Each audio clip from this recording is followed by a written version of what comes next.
An underdeveloped economy is generally characterized by అభివృద్ధి చెందిన ఆర్థిక వ్యవస్థ సాధారణంగా దీని ద్వారా వర్గీకరించబడుతుంది అనేది ప్రశ్న ఇక్కడ.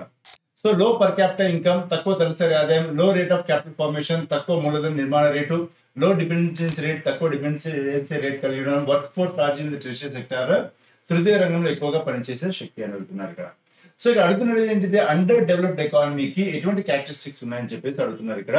గుర్తుపెట్టుకోవాల్సిన ముఖ్యమైన అంశం లో పర్ క్యాపిటల్ ఇన్కమ్, తలసరి ఆదాయం చాలా తక్కువగా ఉంటాయి, జీవన ప్రమాణాలు చాలా తక్కువగా ఉంటాయి, ఇది ఒకటి ఇంపార్టెంట్. రెండోది లో రేట్ ఆఫ్ క్యాపిటల్ ఫార్మేషన్, అంటే పెట్టుబడి అనేది పెద్ద మొత్తంలో రాకపోవడంతో ఆ దేశం వృద్ధి చెందదు, ఇది కూడా one of the reasons. First and second.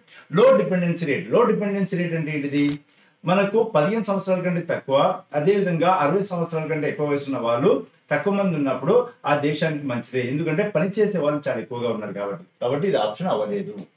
And work force large in tertiary sector, అంటే తృతీయ రంగంలో ఎక్కువ మంది పనిచేస్తుంటే అది ఆ దేశం యొక్క వృద్ధికి అది ఒక దోదంగా చెప్పొచ్చు, కాబట్టి ఇది కూడా మనకు ఆన్సర్ అవుతుంది. కాబట్టి ఆన్సర్ ఏమవుతుంది, మనకు 1 and 2 is the right answer అవుతుంది, 1 మరియు 2.